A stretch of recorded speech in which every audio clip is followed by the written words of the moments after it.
지금부터는 질의 토론하는 시간을 갖도록 하겠습니다. 일단 두 분 박사님께서 좋은 내용을 발표해 주셔서 감사를 드리고요.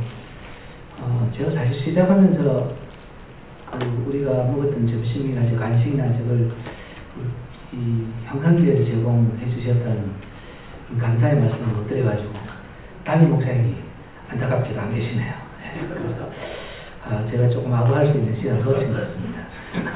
아무튼 이 교회에서 제공한 것이니까 마음껏 끝까지 드시고 즐기시길 바랍니다.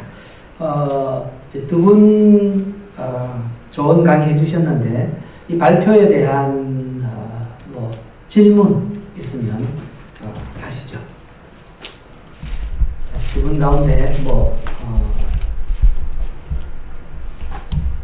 순서를 가리지 않고 질문. 예. 예. 조광현 박사님 제가 발표 내용을 잘 들었습니다. 그런데 거대 내러티브라는 표현을 이제 상당히 복습으로 많이 사용하셨는데요. 반복의 효과가 있는 것 같습니다. 그래서 저 뇌리에 이제 많이 박혀 있는데 그 포스트 모던 학자 중에 한 사람이 장 프랑소와 료타르라는 분이 있습니다. 그분이 이제 소위 말하는 이제 거대 내러티브라고 하는 메타 내러티브라고 하는 용어를 사용한 적이 있는데 거기에서 그분이 사용하는 이제 거대 내러티브의 의미하고 그다음에 지금 이제 조광현 박사님께서 성경에 이제 소위 말하는 이제 구원의 거대한 물줄기를 따라 내려오는 그 내러티브라는 표현이 물론 이제 완전히 다른 의미를 가지고 있지만은 제가 말씀드리려고 하는 포인트는 뭔가 하니까 우리 현대인들이 이제 설교를 들을 때 자기도 모르게 포스트 모던적인 사고가 깊숙하게 들어와 있거든요. 그렇다면은 이제 거대 내러티브가 이제 가지고 있는 그러한 부정적인 카노테이션이 조금 이제 여기에서 좀 설명이 되었더라면 좋지 않을까라고 하는 생각이 하나 들었었고, 참고로 이제 이렇게 한번 설명을 해주셨더라면 훨씬 좋겠다. 그러니까 성경에 나오고 있는 거대 내러티브는 이제 포스트 모던 이제 학자들이 이야기하는 그런 거대 내러티브하고 용어가 같을지는 몰라도 이제 의도하는 바는 완전히 다르다라고 하는 것을 이제 한번 좀은 언급할 필요가 있지 않겠느냐 하는 생각이 들었고, 그다음에 두 번째는 이제 그 경계 선상을 따라 가지고 소위 말하는 이제 교회 안에 있는 자하고 교회 밖에 있는 자를 구분하셨잖아요. 그러면 이제 설교의 궁극적인 목적은 물론 이제 교회 안에 있는 자들을 계속해서 신앙으로 강화시키는 그런 차원도 있겠지만은 결국은 밖에 있는 교회 바깥에 있는 경계 바깥에 있는 자들을 안으로 불러들이는 목적도 이제 설교의 아주 중요한 목적이죠. 소위 말하는 복음 전도 설교라고 할 수 있는데, 그러면 이 바깥에 있는 자들도 사실은 자기들만의 내러티브를 가지고 있거든요. 자기들이 과거에 가지고 있던 그런 내러티브. 근데 그 내러티브를 깨버리고 파괴하고 예수와 하나님의 내러티브를 받아들이는 게 결국은 회심이다 라고 하는 차원에서 설교가 사실은 원래 회심하지 않은 자들이 가지고 있는 자기들만의 내러티브가 어떤 면에서 이 내러티브를 포기해야 되느냐, 이걸 포기하고 예수와 하나님 나라의 내러티브를 취하는 것이 그게 진정한 삶의 의미가 드러나는 거다. 그게 진정한 거대 내러티브다라고 하는 것을 보여주는 부분, 그게 설교에서 중요한 부분이 아닐까, 좀 그런 생각을 좀 하게 되었습니다. 반복의 효과가 상당히 있는 것 같습니다. 예, 그 두 가지를 일단 질문 형식으로 받아서 한번 좀 설명을 해주시면. 일단 지금 설명을 하신 것 같아요. 저 다 동의합니다.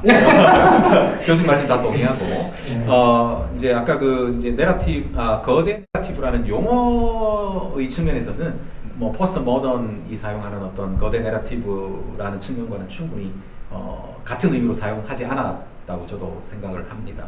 그러니까 이제 그걸 이제 말로 이제 우리가 소위 많이 쓰는 용어로 쓰면은 부속사라고 이야기할 수 있는 그런 부분이라고 할 수 있는데, 이제 그것을 제가 이제 내러티브 설교와 연관시켜서 내러티브 신학과 관련시켜서 논문을 진행하다 보니까 구속사라는 어떤 이런 표현보다는 이제 거대 내러티브라는 어떤 이런 표현을 제가 사용을 했고, 그리고 요즘 최근에 이제 바울 신학을 연구하는 이제 학자들도 이제 이런 표현을 거의 이제 많이 사용하고 있기 때문에 제가 이제 그 표현을 사용을 했다는 점을 말씀을 드립니다. 그래서 뭐 포스트 모던 이제 철학자들의 어떤 용어와는 좀 다르다라고 일단은 말씀을 드리고 싶고요. 두 번째로 말씀하신 어떤 경계를 형성하는 것과 아까 회심을 통해서 회심시키도록 만드는 어떤 그들을 들어오도록 만드는 어떤 이런 사역은 뭐 구분될 수도 없고, 또 이걸 한다고 해서 다른 하나를 포기해야 되는 건 아니라고 생각을 합니다. 충분히 두 가지 사역을 해야 되는데 경계 밖에 있는 사람들에게 정확한 경계 밖에 있는 사람들이 어떤 운명에 처할지에 대해서 이야기해 주는 것. 그렇죠. 그러니까 이 경계가 이것이고 그 경계 밖에 있는 사람들이 운명이 어떤 것이라고 정확하게 이야기해 주는 것, 그것 자체가 회심에 이를 수 있게 하는 하나의 길이라고 생각합니다. 왜냐하면 회심 자체가 자신이 얼마나 하나님의 은혜, 자신의 운명이 어떻게 될지 정확하게 깨닫는 것을 통해서 회심이라는 것이 시작된다고 한다면, 이 경계의 선을 명확히 긋는 것을 통해서 경계 안에 있는 사람과 경계 밖에 있는 자신들과의 운명이 다르다는 것을 정확하게 확인하는 것 자체가 복음 설교를 하는 한 가지 방편은 될 수 있다고 생각을 합니다. 그런 생각이 교수님께서 이제 코멘트를 하시는 동안 제가 잠깐 들어서 지금 말씀드립니다. 예, 폴 틸리가 자신을 경계신학자라 이렇게 표현했는데, 조 박사님 설명을 들으니까 조 박사님도 틸리와 같은 경계라는 것이 반드시 둘 중에 하나를 선택해야 되는 것이 아니라 같이 얼마든지 갈 수 있다 하는 말씀인 것 같습니다. 또 다른 질문.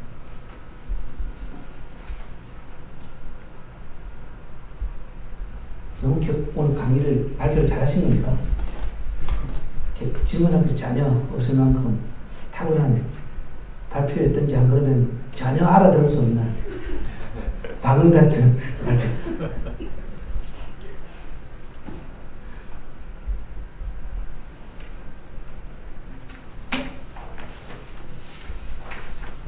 예, 안 하시니까 저도 질문 좀 하도록 하겠습니다. 조 박사님, 특정한 청중을 잘 알고 설교한다는 것이 이제 오늘 조 박사님 견해에 의하면 굉장히 어떤 긍정적인 차원으로만 이야기되는데, 오늘 한국에서는 그게 긍정적인 차원 이상의 부정적인 역할을 지금 해서 그래서 교회 단임 목회자의 어떤 입지가 흔들리는 그런 일들이 많은데, 그런 부분은 어떻게 좀 우리가 그러니까 목회를 통해서 생성된 내러티브를 사용하는 것이 부정적인 형태죠. 지금 그 교회 상황을 너무 잘 안다. 너무 잘 라고 했을 때 너무 잘 알고 그 잘 아는 것을 감안해서 설교를 이제 했을 때 생기는 어떤 문제가 해결이 아니라 오히려 더 이제 문제를 복잡하게 만드는 그런 영향도 있기 때문에, 그런 건 또 어떻게 우리가 실천적으로 좀 해결할 수 있을지.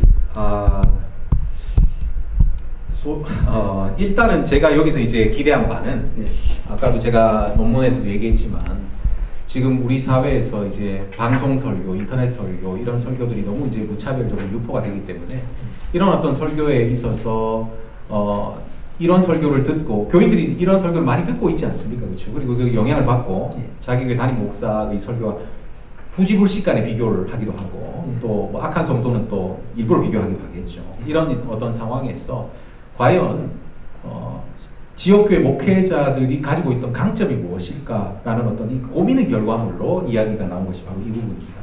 그렇기 때문에 교수님께서 말씀하신 부분에 있어서는 제가 생각해 본 적이 없다, 이런 말씀 제가 드리고 싶어서 이제 실천적인 어떤 제안이라기보다는, 아까도 말씀드렸지만 목회자가 자신의 이야기가 교회의 공동 이야기가 되도록 하기 위해서는 그만큼 그 목회자의 이야기가 예수 이야기와 밀접하게 연관이 되고 예수 이야기와 거의 같아질 때라야 이 교인들이 이 목회자를 통해서 나오는 설교를 이렇게 이해하고 감사하고 이렇게 할 수 있는 어떤 이런 가능성도 좀 있는 것 같습니다. 네. 예. 그래서 이런 부분이 참 힘든 부분이지 않을까. 우리 지역의 목회자들이 지금 짐이 아닌가 이런 생각이 좀 듭니다. 그 데살로니가서하고 갈라디아서는 상당히 지금 톤이 다르지 않습니까? 맞습니다. 만약 갈라디아서를 이제 이렇게 적용을 한다면 어떻게 우리가 일단 데살로니가 전서는 어떤 바울의 서신보다 목회적인 관심이 많이 있는 서신입니다. 그러니까 신학적인 논쟁도 많이 없고요. 그리고 또 바울이 적으로 상정하고 있는 교회 안의 내부적인 존재들도 없습니다. 그래서 온전히 교회 안의 어떤 성도들을 생각하면서 쓴 서신이 데살로니가 전서이기 때문에 제가 이 데살로니가 전서를 바울의 어떤 설교의 하나의 형태로 교회 안에 있는 이제 설교의 교회 안에 있는 교인들을 대상으로 하는 어떤 설교 형태로 제가 잡아서 선택을 했고요. 갈라디아서는 또 좀 다른 어떤 형태를 띠겠죠. 만약 이제 적용한다면 또 이렇게 바울의 내러티브를 바울의 내러티브라고 하는 것은 갈라디아 교회에 있었던 뭐 데살로니가 교회에서는 똑같으니까 자신의 내러티브를 적용하는 적용 포인트가 다를 뿐이겠죠. 네, 그러겠죠. 상황이 다르니까. 네, 그때 갈라디아 교회에 있었던 적도 있었을 거고요. 뭐 이런 여러 가지가 있었겠죠. 네. 그건 한번 제가 연구를 해봐야 될 것 같습니다. 예, 그렇게 보면 갈라디아서는 굉장히 치는 설교인데 그러니까 치는 설교를 하면 어떻게 되는가 뭐 이거 사실 질문에 해보고 싶은데 굉장히 회피를 잘하시네. 자, 우리 또 질문 하시죠.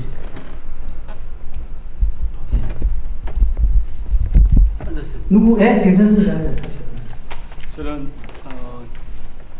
2000 성서침례교회를 다니고 있는 정상직 목사입니다. 저도 이게 내러티브 설교에 대해서 관심이 많아가지고 그 설교도 공부하고 있는데 그 내러티브 형식의 설교가 저는 이제 복음서나 구약의 역사서 같은 경우에는 그 플롯이 이렇게 딱 단위가 딱 정해져 있어가지고 그것을 이제 한 설교 단위로 이렇게 찾기가 굉장히 쉽지 않습니까? 그런데 사실은 이제 바울의 서신서를 이렇게 내러티브로 이렇게 설교한다니까 좀 오늘 굉장히 그 발표가 신선했고요.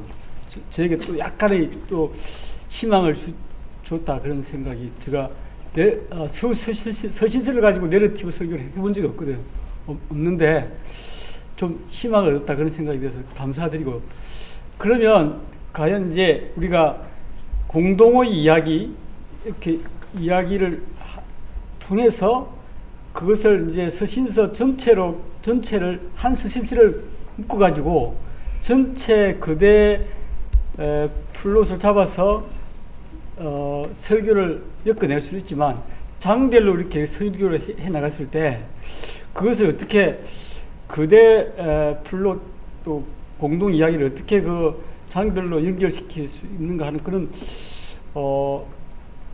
어려움이 있겠다 그런 생각이 들어요. 그 교리가 많이 나오는데 그때마다 공동 이야기를 끌어서 그 교리와 내러티브를 연결시킬 수 있느냐 하는 문제, 그 문제가 좀 이제 연구한 것이 있으면 좀 발표해 주시면 감사하겠습니다.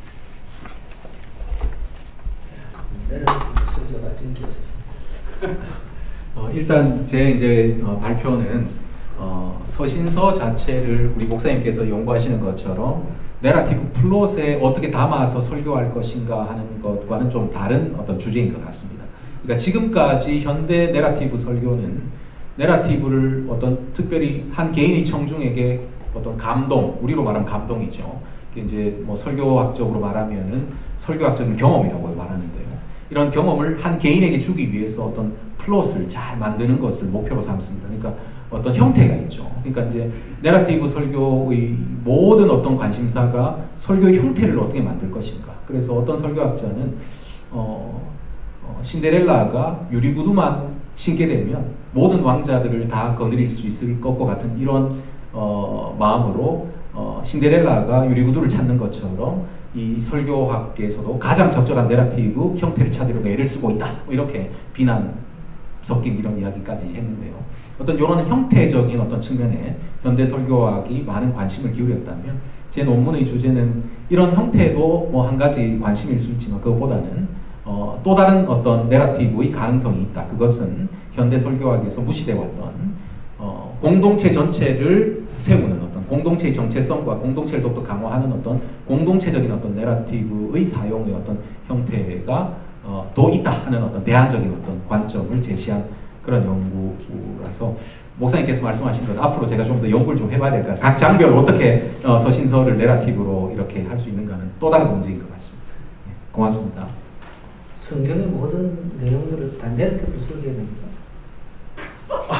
그렇지 않습니다. 예, 성경의 모든 내용을 다 내러티브로 설교하지 않겠죠. 네. 예. 근데 이제 최근에는 사실 현대 설교학자들 중에 내러티브 설교를 옹호하는 설교학자는 모든 설교는 내러티브다 이렇게 이야기하는 사람도 있습니다. 근데 그렇게 뭐 저희들은 뭐 그렇게 동의할 필요도 없고 동의하지도 않습니다. 저는. 예. 저도 동의하지 않습니다. 또 질문.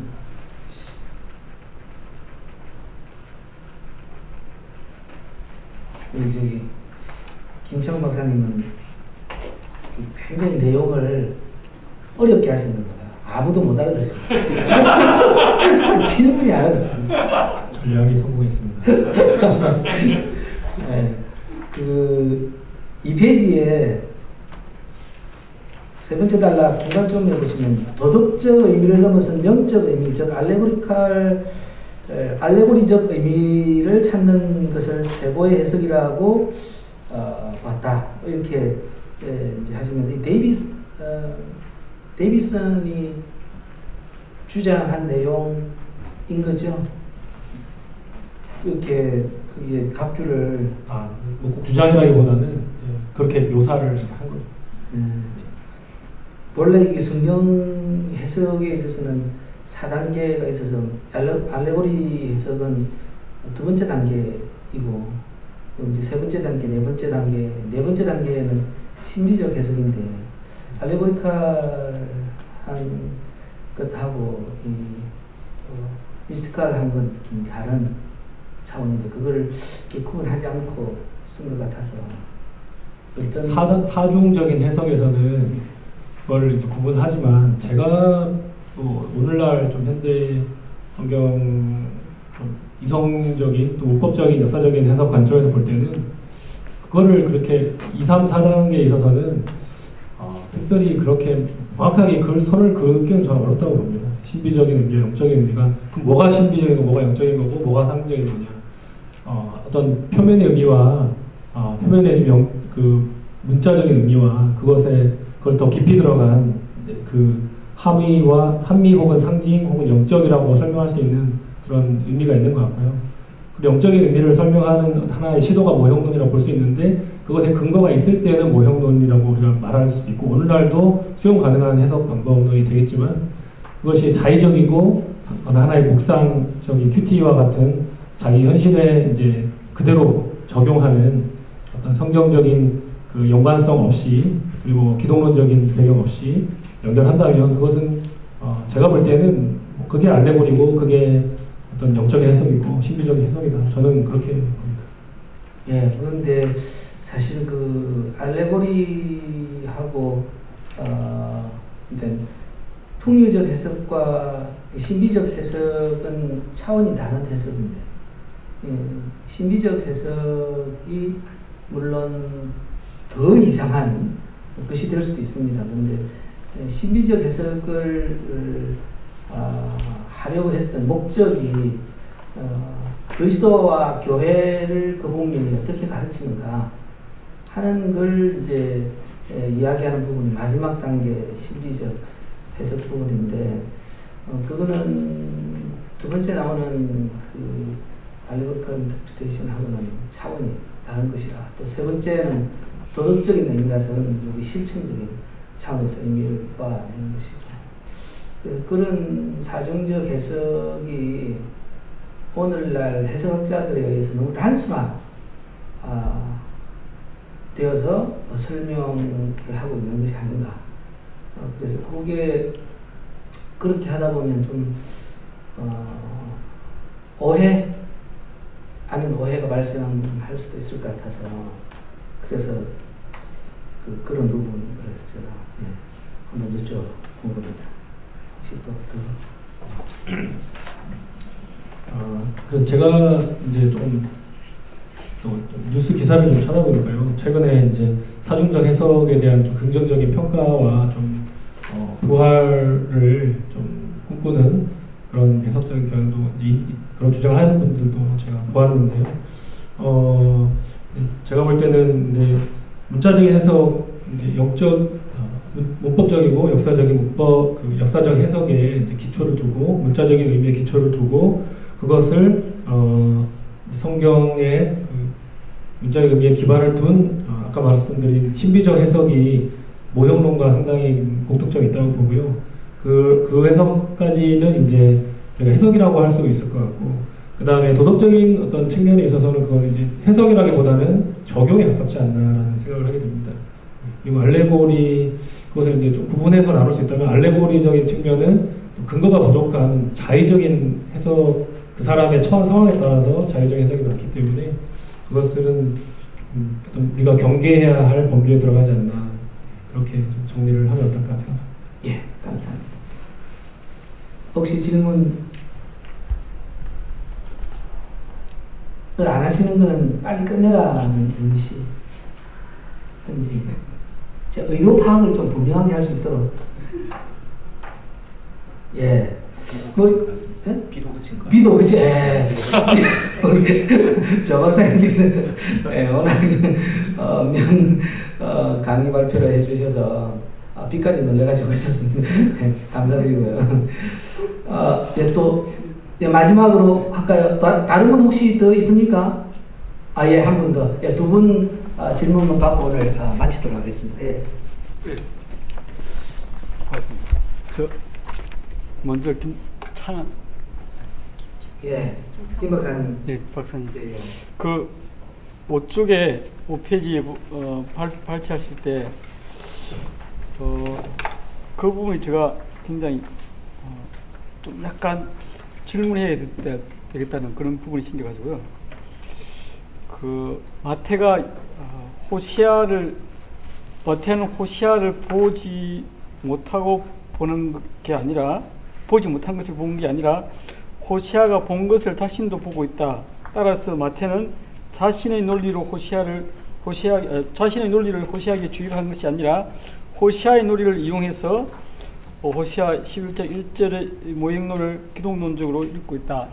이 부분에서 그 발표하실 때 기독론적인 발전상에 있어가지고 이 모형을 어떤 단계까지 호시아가 봤는지, 또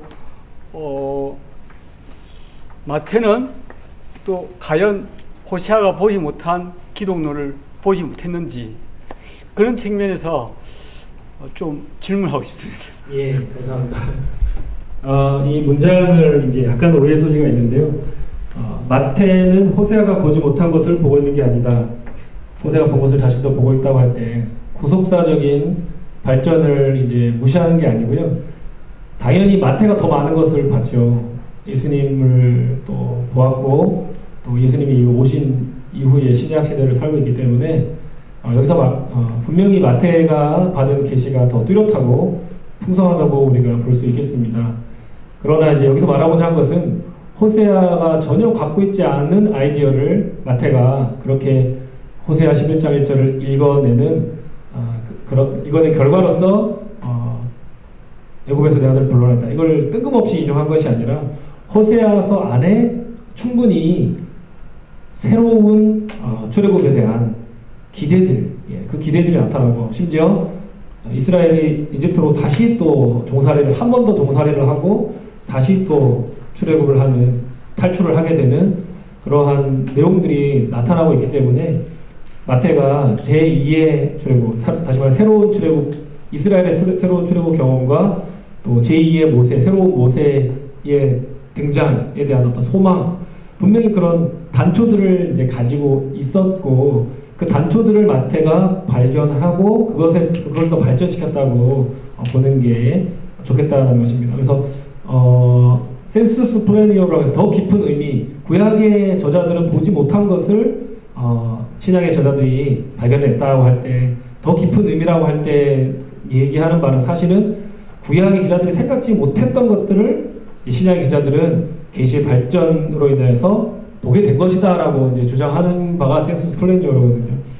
물론 이제 신약 기자가 구약 기자보다는 더 많은 것을 보았지만 완전히 없는 것을 만들어낸 것은 아니다라는 것을 저는 좀 강조하고 싶었습니다. 호세아 선지자가 물론 아직은 신약 예수님이 오시기 이전이기 때문에 메시아에 대한 기대, 최초로금에 대한 기대죠. 그래서 기대라고 표현한 것인데 그 기대를 이제 경험하고 체험하고 확신함으로써 마태는 이것을 분명한 성취라고 기록할 수 있었다. 예. 그런 측면에서 호세아가 못 본 거를 그냥 없는 걸 만들어내는 것은 아니고 호세아가 흐릿하게 조금은 막연하게 그러나 분명히 존재했던 그 씨앗이 이제 열매를 맺은 그것에 대해서 이것이 뜬금없이 맺어진 열매가 아니라 분명히 뿌려진 그 씨앗이 자라나서 줄기를 맺고 잎을 내고 열매를 거둔 것이다 라고 마태는 그런 확신 가운데서 이 호세아 11장 1절을 인용하게 되었다는 말씀을 드리고 싶습니다. 예. 마지막 질문. 자, 예수님. 그냥 마치기 못해서 질문 좀 드릴 것 같습니다. 두 분에게 하나 다 질문 드리겠습니다. 먼저 김 박사님께 그 좋은 논문 감사드리고 설교자인 입장에서는 좋은 설교의 재료가 될 수 있을 것 같아서 정말 감사를 드리는데 그 마태가 호세아를 그 해석하는 그 논리적 구조는 이 설교자로서는 이해는 되지만 이 그 논리를 점핑해가는 가운데에 좀 더 관련된 성경 구절이 더 있으면 좋겠다는 생각이 좀 들거든요. 혹 없을지 뭐 미처 못하셨지만 아이고 다른 성경 구절이라도 있지 않습니까?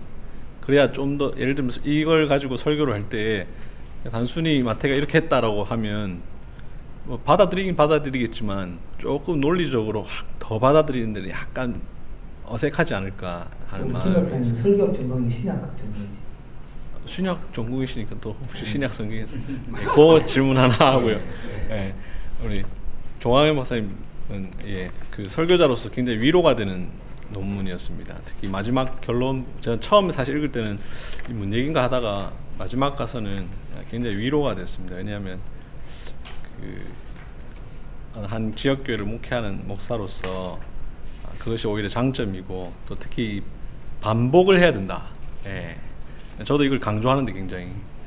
근데 이제 반복을 해야 되는데 우리 현대 설교에서는 이 표절의 문제, 자기 표절, 소위 자기 표절의 문제가 되지 않습니까, 그죠? 반복을 한다는 건 저는 반복을 해야 된다고 생각하지만 대중들은 그걸 자기 표절로 받아들일 수 있다고 생각되는데 그런 면에 있어서 설교학자로서 자기 표절의 그 범위 혹은 예를 들면 10년 전에 했던 설교를 하는 거는 충분히 가능하지 않습니까? 왜냐하면 회중이 바뀌고 이렇게 하기 때문에. 근데 반복했다는 이유로 오히려 이 표절 시비가 될 수 있고 또 한편으로 이제 그 설교자로서의 고민, 아까 이 황대 교수님 그런 비슷한 질문을 해주셨는데 저는 이제 한 6년 목회하면서 회중이 조금씩 바뀌어주면 참 좋겠다 이런 생각을 오히려 하거든요. 왜냐하면 했던 설교를 또 할 수도 있고 또 유사한 이야기를 할 수 있는데 이제 논문 내용으로는 오히려 그 같은 회중이 있는 것이 좋다라고 이렇게 이야기를 했는데 그런 관련해서 좀 설교의 고충 예. 한개 오래 두 분 답변해 주십시오. 예, 저는 뭐 지금 당장 이렇게 성경호자를 되게 어려울 것 같고 저한테 숙제를 던져주신 거라고 생각이 들고요. 그 각 단계의 어떤 발전에 대해서 좀 더 보충 근거가 될 수 있는 성경 구절들을 제가 나중에 투고를 하게 된다면 좀 더 보충해서 투고를 해서 그것이 출판이 되면 그것들을 좀 참조하실 수 있도록 그렇게 노력을 하도록 하겠습니다. 예, 감사합니다. 예, 반복에 대한 문제와 자기 표절에 대한 말씀하셨는데요. 사실 제가 이런 말씀 드릴 수 있을지 좀 드리는 게 조금 어떨지는 모르겠지만 사실 지금 한국교회 표절에 대한 논의 자체가 조금 과하지 않나라는 생각을 합니다. 기본적으로 설교는 반복입니다. 아까 말씀드렸지만 우리는 예수님이 전했던 복음 그리고 사도들이 전했던 그 복음을 반복하는 사람이지 새로 창조해내는 사람들은 아니지 않습니까? 기본적으로 우리 정체성은 반복하는 사람이라는 사실을 설교자들 자신이 일단은 명심해야 되고 그 사실을 교인들도 알아야 된다고 생각합니다. 우리는 새로운 것을 창조해내는 사람들이 아니고 반복하는 사람들이다. 물론 설교자들이 새롭게 들리게는 해야 되겠죠. 하지만 어쨌든 우리는 반복하는 사람들이라는 자기 정체성도 명확히 알아야 되고 교인들도 그 사실을 알아야 된다고 생각합니다. 일단은 그리고 제가 또 이 요즘 설교 표절에 대한 논의에 대해서 제가 하나 동의하지 못하는 것은 설교는 구어지 않습니까? 근데 이 구어는 문어와 다르죠. 각주를 달 수 없지 않습니까? 이런 측면에서 이제 지금 표절이라는 것을 자꾸 이 책을 표절하는 것 혹은 심지어 논문을 표절하는 것과 설교를 다른 사람이 설교를 들었던 것을 인용한다든지 아니면 옛날에 내가 했던 것을 다시 한다든지 뭐 이런 데 대해서 너무 좀 가혹한 잣대를 가지고 있는 것이 아닌가. 왜냐 논문이나 각주를 달면 되지만 우리는 뭐 설교하면서 계속 이렇게 할 수는 없잖아요. 그렇죠? 그리고 그렇게 하면 이 문어의 힘, 구어의 힘이 떨어질 수밖에 없고 그게 설교가 아닙니다. 그런 측면에서 또 이제 요즘 설교의 표절에 대한 어떤 논의에 대해서 저희가 조금 과하다 싶은 생각이 또 있습니다. 있고 또 다른 거 하나만 제가 말씀드리겠습니다. 또 다른 거 하나는 이 자꾸 요즘 설교 표절의 어떤 문제를 한 목사 개인의 문제로 몰고 가는 경우 참 많은 것 같아요. 개인의 도덕성, 개인의 윤리. 하지만 물론 뭐 그런 분들도 있죠. 하지만 많은 경우에는 일주일에 새벽 기도를 매주 인도하고 수요 기도에도 설교를 하고 금요 기도에도 설교하는 목회자 그리고 주일 오후도 설교하고 주일 오전도 설교해야 되는 목회자가 표절을 안 하고 소위 말해서 그 표절을 안 하고 설교할 수 있습니까? 그거는 사실 표절을 할 수밖에 없도록 만들어져 있는 구조입니다. 그 구조 안에서 설교를 하라고 하면서 표절하면 안 된다고 얘기하는 거죠. 그렇죠? 그러니까 이거는 한 사람 목회자의 윤리적인 문제라기보다는 제가 생각할 때는 이 표절의 논의는 좀 더 넓어져야 된다고 생각합니다. 이건 구조적인 문제죠. 어떻게 생각하면. 그러니까 그거를 조금 생각을 해야 될 필요가 있다고 생각합니다. 일단 표절의 문제에 대해서. 반복하실 수 있다고 저는 충분히 생각합니다. 근데 이제 참 그렇죠. 같은 노래 가수들이 맨날 불러도 박수 쳐주는데 우리는 왜 같은 절도 합니까? 그렇죠. 네, 저는 합니다. 좀 더. 네, 그리고 저희가 저는 학교에서 교수이기 때문에 우리 지역교회 목회자들의 고충이 뭔지 알고 있습니다. 저는 아까 목사님 얘기하셨죠. 뭐 학생들이 바뀌잖아요. 그래서 저는 똑같은 거 하고 물론 계속 똑같이는 안 하죠. 거기에 뭐 또 다른 내용도 하고 하지만 저는 그렇지만 목회자들은 참 힘들다고 생각을 합니다. 이제 그거를 어떤 식으로 조금 같은 설교이지만 그 설교를 어떻게 바꿔서 하는지를 또 생각하는 것은 나쁜 것은 아니라고 생각합니다. 서론 바꾸고 서론을 좀 바꿀 수도 있고요. 중간에 예화를 좀 바꿀 수도 있고요. 진행하는 방식을 좀 바꿀 수도 있고 충분히 자기 설교를 자기 표절이라기보다는 설교를 향상한다는 마음을 가지고 설교를 바꿀 수 있다고 생각합니다. 그렇게 하는 것 자체가 나쁘지도 않죠. 왜냐하면 제가 아까도 말씀드렸지만 청중들이 우리 설교를 들었다고 해서 다 기억하는 건 아니거든요. 그렇죠? 그 일부만 기억하고 그걸 얘기하고 또 뭐 그렇게 하는 것이기 때문에 예화도 제가 옛날에 썼지만 다시 한번 합니다 할 수도 있는 거고요.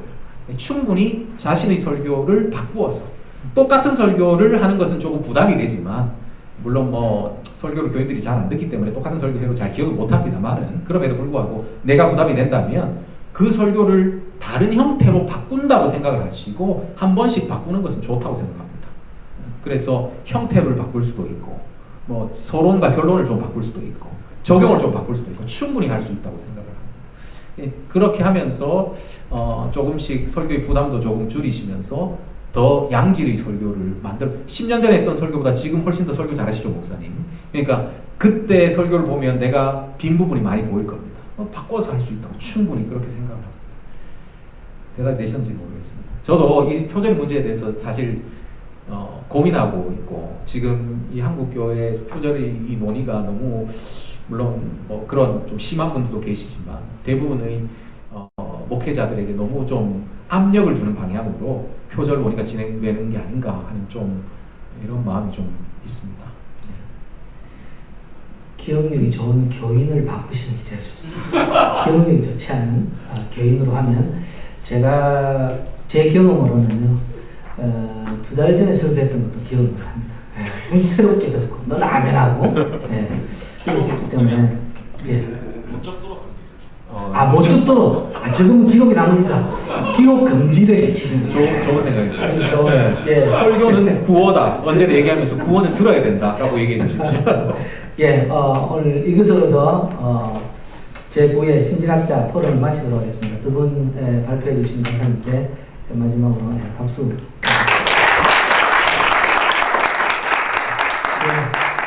감사한 걸 참석해 주시고 청취해 주시고 좋은 의미 주셔서 감사합니다.